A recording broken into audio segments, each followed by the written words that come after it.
बैठ जाइए आप लोग।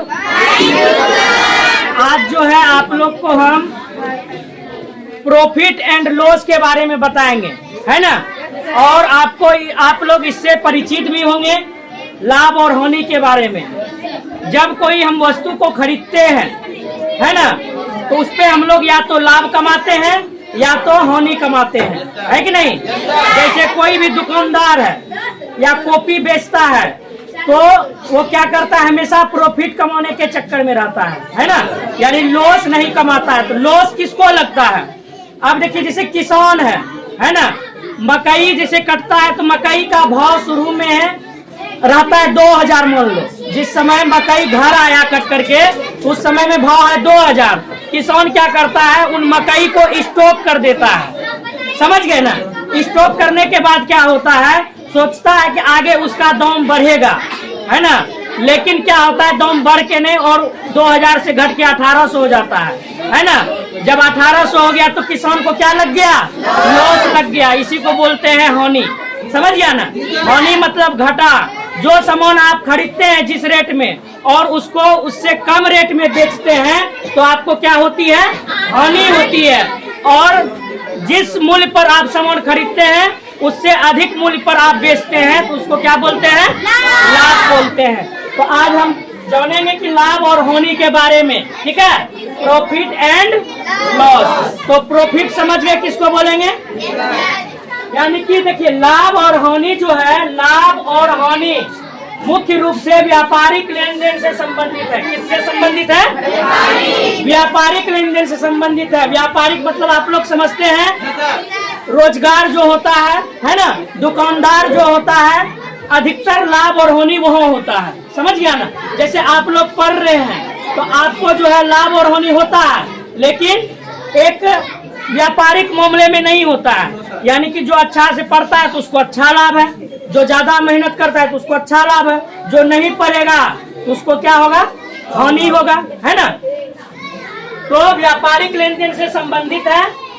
जब कोई व्यक्ति किसी वस्तु की खरीद या बिक्री करता है ना, जब कोई आदमी किसी वस्तु को खरीदता है या बेचता है तो उसको क्या होता है, लाभ या हानि हो सकता है। उसको क्या हो सकता है, लाभ या हानि हो सकता है। तो उसे ही कुछ धनराशि का फायदा या नुकसान होता है। उस सामान पर जो है कुछ धनराशि यानी कि फायदा या नुकसान होता है, उसको हम क्या बोलेंगे, या फायदा या नुकसान ही क्या कहलाएगा, लाभ या हानि कहलाएगा, समझ गया। फायदा होगा तो लाभ कहलाएगा, नुकसान होगा तो क्या कहलाएगा। तो आप लोग अच्छी तरह से समझ गए कि लाभ और हानि क्या चीज है, समझ में आ गया। चलिए अब इसमें आता है क्रय मूल्य। क्रय मूल्य क्या है, इसका अंग्रेजी होता है कॉस्ट प्राइस, है ना। हम जाते हैं दुकान में, कोई सामान ले लेते हैं, पूछते हैं कि बताइए इस पुस्तक का कॉस्ट क्या है, पूछते हैं ना। इंग्लिश में भी कभी कभी बोल देते हैं कॉस्ट क्या है, या बोलते हैं कि इस सामान का दाम कितना है, तो उसको हम सही भाषा में बोलते हैं क्रय मूल्य। क्या बोलते हैं, किसी वस्तु को जब हम खरीदने जाते हैं उसको बोलते हैं क्रय मूल्य, समझ गया। इंग्लिश में क्या बोलेगा, कॉस्ट प्राइस।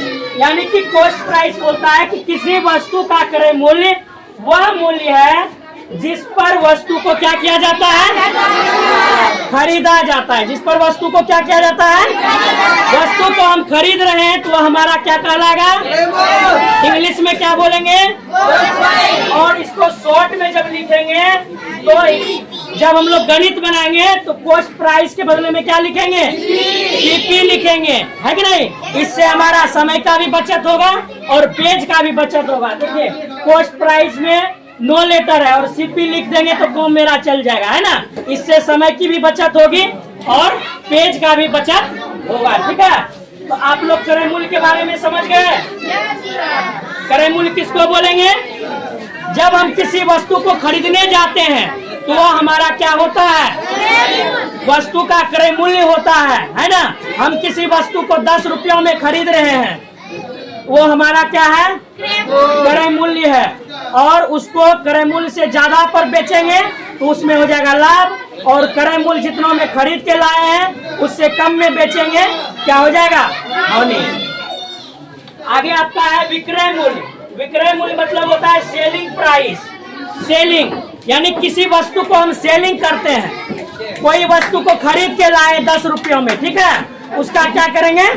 सेलिंग करेंगे। क्या करेंगे? सेलिंग करेंगे। तो वो क्या हो जाएगा? विक्रय मूल्य हो जाएगा। क्या हो जाएगा? विक्रय मूल्य। तो इसमें जो है जब किसी वस्तु को हम बेचते हैं तो हमारा क्या होगा? विक्रय मूल्य होगा। क्या होगा? विक्रय मूल्य होगा। यानी किसी वस्तु को 10 रुपयों में खरीद के लाए, या उसको 8 रुपयों में बेच दे, या 12 रुपयों में बेच दे, या हम घाटा सा करके बेचे या फायदा सा करके बेचे, तो हमारा क्या कहलाएगा? सेलिंग प्राइस कहलाएगा। क्या कहलाएगा? सेलिंग प्राइस कहेंगे इसको। और किसी वस्तु का विक्रय मूल्य वह मूल्य है जिस पर उस वस्तु को बेचा जाता है। जिस पर उस वस्तु को बेचा जाता है उसको क्या कहेंगे? एसपी कहेंगे, सेलिंग प्राइस कहेंगे। इसको शॉर्ट में क्या बोलेगा? आप लोग को हमेशा याद रखना है, अगर कहीं पर विक्रय मूल्य आ गया तो उसके बदले में क्या यूज करेंगे? एसपी का प्रयोग करेंगे। किसका प्रयोग करेंगे?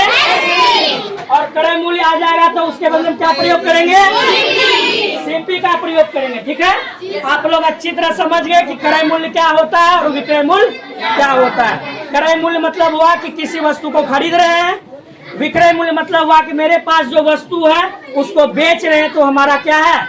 विक्रय मूल्य है। ठीक है, अब आगे चलते हैं ऊपरी व्यय। देखिए, आप यहाँ से जैसे जाते हैं गुलाब बाग कोई सामान खरीदने के लिए, है ना, गुलाब बाग मंडी है, सारा किराना सामान गुलाब बाग से आता है अपने क्षेत्र में। तो वहां से जब कोई सामान आता है, या तेल का टीन हो या चीनी हो, कुछ भी जो सामान खरीदता है व्यापारी, उस सामान को क्या माथे पर ढो करके लाएगा गुलाब बाग से? उसको किसके माध्यम से लाता है? बस के माध्यम से, ट्रक के माध्यम से, पिकअप के माध्यम से, रेलगाड़ी के माध्यम से। जो दूर है जैसे पटना से आता है तो रेलगाड़ी के माध्यम से आता है कि नहीं? तो उसको लाने में जो खर्च होता है, समझ गया ना, बस से लाने में या पिकअप से लाने में जो खर्च होता है उस वस्तु पर, उसको बोला जाता है ऊपरी व्यय, यानी ऊपरी खर्च। समझ गया? और इंग्लिश में इसको बोलेगा ओवरहेड चार्जेस। क्या बोलेगा? समझ गया ना? ऊपरी खर्च किसको बोलेंगे? जब कोई वस्तु को हम खरीद कर बाजार से ला रहे हैं, उसमें जो भाड़ा लग रहा है, समझ गया ना, किराया लग रहा है, उसी को हम बोलेंगे ओवरहेड चार्जेस, है ना, ऊपरी व्यय खर्च। ठीक है, तो जैसे आप कोई वस्तु, जैसे तेल का टीन है, गुलाब बाग में 1500 रेट है, तो क्या बिरौली में 1500 में कोई देगा? नहीं देगा। क्यों नहीं देगा? क्योंकि वहां से लाने में यहाँ क्या है? किराया लगता है, खर्च है, उसमें ऊपरी व्यय को इंक्लूड किया जाता है। समझ गया ना? जैसे 1500 लगा, 100 का भाड़ा है, तो 100 रुपया उसमें इंक्लूड हो जाएगा, तो 1600 हो गया। ठीक है, उसके बाद दुकानदार को फायदा चाहिए 50 रुपया, तब जाकर के तुमको उस वस्तु मिलेगा, है ना? यही तुम्हारा क्या कहलाता है? कहलाता है। तो वस्तुओं को लाने या ले जाने में, वस्तुओं को लाने या ले जाने में जो है बस या रेलगाड़ी का किराया, या कर्मचारियों का वेतन, या दुकान का किराया इत्यादि पर विक्रेता को क्या होता है? खर्च होता है, उसी को ऊपरी व्यय कहते हैं। समझ गया? अब देखिए, आप लोग चले जाते हैं मॉल सामान खरीदने के लिए, है ना, लगता होगा कि बहुत सस्ता देता है मॉल में, है ना, लेकिन बाबू सस्ता नहीं है, वो बहुत महंगा है। लेकिन होता क्या है, सामान का क्वालिटी बहुत नीचे का है, बहुत कम स्तर का है, इसीलिए तुमको सामान सस्ता दे रहा है। अब सोचिए, उसके मॉल में 50, 20, 30 एसी लगा होता है, उसमें बिजली जनरेटर चलते रहता है, 20-20 कर्मचारी काम करते हैं। क्या वो अपना बाप के घर से टका लाता है? वो सारा क्या इंक्लूड है? उसी कपड़ा में इंक्लूड है। जो आप कपड़ा मॉल में खरीद रहे हैं, उसी कपड़ा में इंक्लूड है एसी का, दुकान का किराया, स्टाफ का खर्च, है ना, उसी को बोला जाता है क्या? ऊपरी व्यय बोला जाता है, ओवरहेड बोला जाता है। ठीक है, तो आप लोग इसको जो है अच्छी तरह से याद कर लीजिएगा। समझ तो गए ही हैं। लाभ हानि किसको बोला जाता है, इंग्लिश में भी याद रखिएगा, प्रॉफिट एंड लॉस। उसके बाद जो है क्रय मूल्य के बारे में याद रखिएगा, कॉस्ट प्राइस, उसके बाद जो है विक्रय मूल्य हो गया सेलिंग प्राइस, उसके बाद हो गया ऊपरी व्यय ओवरहेड चार्जेस। ठीक है, इतना चीज याद रखिए।